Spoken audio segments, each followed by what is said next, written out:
In Q2 2026, Samsung Electronics reported a single quarter of operating profit that exceeded its combined total operating profit from all of 2023, 2024, and 2025 put together. 3 full years of earnings, beaten in 90 days. This is the story of how that happened. It starts with a man selling dried fish under Japanese colonial rule in 1938. It runs through a bonfire of 150,000 phones, a family inheritance feud that went to court, a daughter who died by suicide in a Manhattan apartment, a son who went to prison twice and kept running the company, a $10.8 billion tax bill, and the decision to bet everything on the most critical hardware in the AI revolution. From 3 stars to a $1 trillion company. This is the Samsung story. Lee Byung-chul was born on February 12, 1910, in Wiryong County, South Gyeongsang Province, into a wealthy landowning family during the final years of the Korean Empire, when Japan occupied the peninsula. He studied political economy at Waseda University in Tokyo, but left without graduating in 1931. On March 1, 1938, at 28 years old, he founded Samsung Sangho in Daegu. Samsung is Korean for 3 stars, symbolizing greatness, strength, and eternity. The business traded dried fish, noodles, and produce to China. His stated philosophy: business is not about profit alone, it is about serving the people and the country. When the Korean War broke out in 1950, Lee moved the company to Busan. The influx of American troops and supplies proved a windfall. After the war, he moved aggressively into the industries Korea most needed: sugar refining in 1953, Korea's first wool textile mill, insurance. He was filling economic gaps left by departing Japanese colonizers, building infrastructure for a company starting almost from nothing. He died in November 1987, having turned a fish trading company into South Korea's largest conglomerate. His 3rd son would take what he built and make it something unrecognizable. Throughout the 1950s and 1960s, Samsung moved into insurance, retail, and heavy industry. This was the birth of the chaebol model, a massive family-owned conglomerate with its hands in nearly every sector, backed by government, protection, and directed financing. The most important pivot came in 1969. Samsung moved into electronics. Its first product was a black and white television set. By the mid-1970s, it was exporting home electronics globally and had expanded into shipbuilding and petrochemicals. The Lee family governed it all through a complex layered ownership structure, control flowing through Samsung C&T, Samsung Life Insurance, and other affiliates, each holding stakes in the others. This web concentrated power in the family while allowing them to control a vast empire with a relatively small direct ownership stake. It enabled extraordinary growth. It also enabled what came next. When Lee Byung-chul died in 1987, his son Lee Kun-hee took over. Lee Kun-hee had studied economics at Waseda like his father, earned an MBA from George Washington University, and spent his leisure time racing sports cars on a private track. He was intensely private, intensely competitive, and possessed an unusual ability to see where the world was going before others did. His signature strategy: invest massively in semiconductor production during industry downturns, building fabrication plants when every competitor was cutting back. When markets recovered, Samsung was the only company with capacity to meet demand. He ran this play repeatedly. It made Samsung a titan of the chip industry and established what would become its defining competitive advantage. Then, in 1995, he discovered a batch of Samsung mobile phones was defective. He ordered the entire inventory, 150,000 devices worth approximately 50 billion Korean won, piled in a courtyard in the gumi factory. Workers were given headbands that said "Quality First." Then Lee Kun-hee had the pile set on fire in front of the entire workforce. Some workers wept. The message was unmistakable. The bonfire became one of the most famous moments in corporate history, a genuine cultural reset that marked the moment Samsung stopped being a follower and started becoming a leader. As Samsung grew into a colossus, the Lee family story became increasingly dramatic and increasingly dark. The first fracture was an inheritance dispute between brothers. Lee Byung-chul had chosen his third son, Lee Kun-hee, to lead Samsung, passing over his older sons. After the founder's death, Lee Kun-hee's older brother, Lee Byung-chul, filed a lawsuit demanding more than 700 billion won in Samsung shares he claimed he was owed. Their sister filed a similar claim. The dispute went public in an extraordinary fashion. Lee Kun-hee appeared on Korean television to declare his brother had been kicked out of our home. Lee Byung-chul responded by calling his brother greedy and childlike. South Korea's most powerful family was feuding on national television over the inheritance of an empire.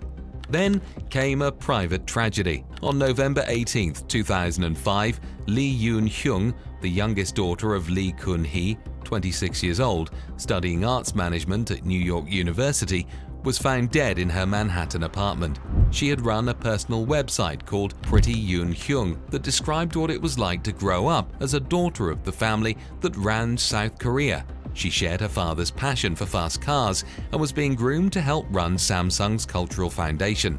Initial reports from Samsung said she had died in a car accident. Several days later, the company acknowledged the truth. She had died by suicide. Korean media reported she had suffered from depression, with speculation that her parents had disapproved of her relationship with her boyfriend. She held Samsung affiliate shares worth approximately 172 billion won at the time of her death. The family said almost nothing publicly. In 2007, Lee Kun-hee himself was convicted of tax evasion after a company lawyer exposed slush funds used to bribe politicians and prosecutors. He received a presidential pardon in the national interest.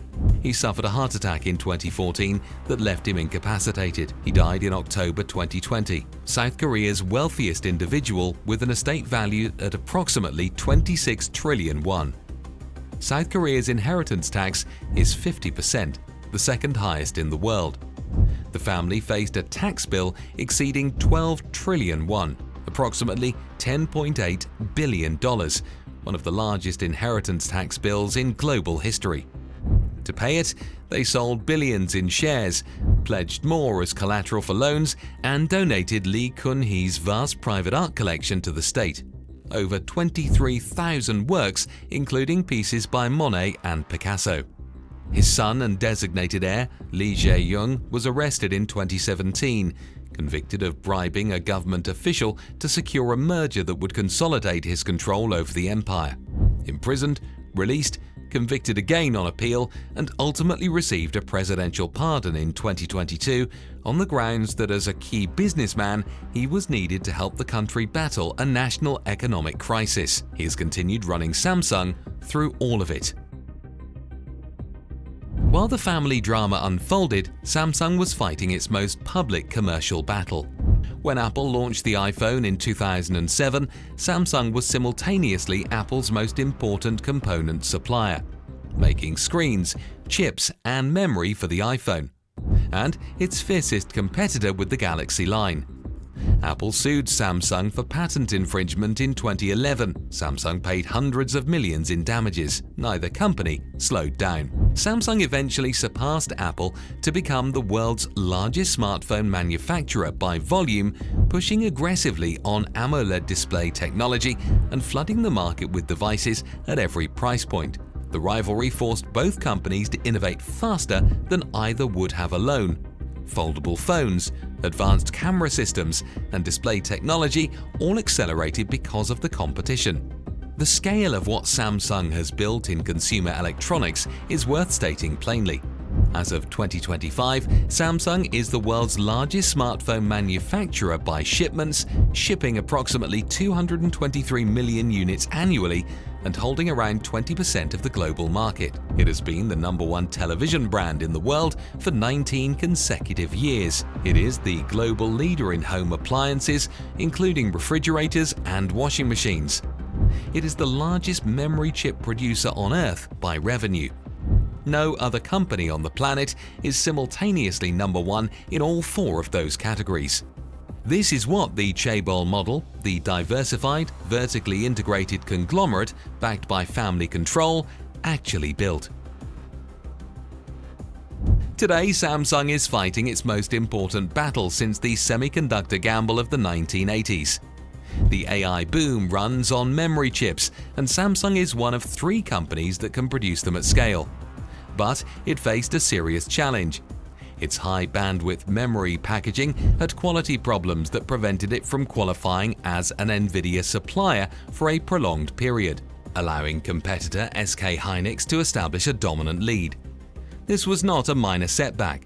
It was Samsung falling behind a smaller rival on the most strategically important product in the industry. The financial results show it is recovering. Q1 2026 operating profit surged more than 8-fold year-over-year to 57.2 trillion won, surpassing Samsung's full year 2025 profit in a single quarter. Then, Q2 2026, 89.4 trillion won in operating profit, up 1,810% from Q2 2025, a single quarter exceeding 3 full years of combined earnings.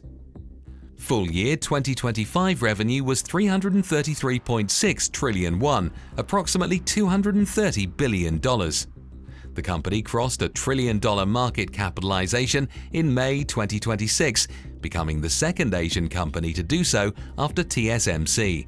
Samsung's AI strategy runs on 3 tracks. Hardware: dominate supply of memory chips the AI industry cannot function without. Ecosystem: embed Galaxy AI into phones, Vision AI into televisions, and bespoke AI into appliances through the SmartThings platform. Manufacturing: transform global factories into AI-driven factories by 2030 using digital twins and autonomous production systems. Lee Byung-chul started Samsung in 1938, trading dried fish and noodles under Japanese occupation, believing that business existed to serve the country as much as to generate profit. His son burned 150,000 phones in a courtyard. His granddaughter died alone in a Manhattan apartment at 26. His family fought publicly over the inheritance on national television. His grandson went to prison twice, received a presidential pardon, and kept running the company. When Lee Kun-hee died in 2020, the family owed $10.8 billion in inheritance tax. They paid it. They donated 23,000 pieces of art to the public, and the company kept going. In Q2 2026, it reported a single quarter that beat 3 years of earnings combined, driven by AI memory chips. From dried fish to 3 trillion won in a quarter. From a trading post in Japanese-occupied Korea to the second Asian company to cross $1 trillion market cap. That is 88 years of one family's obsession with building something that lasts. Drop your take in the comments. Do you think Samsung can close the gap on SK hynix in HBM and reclaim memory leadership? Or has SK hynix built an advantage that Samsung's scale cannot overcome? Because that question is worth hundreds of billions of dollars right now. Subscribe to Stag Research for more breakdowns like this: the companies, the families, and the bets that actually shaped the world.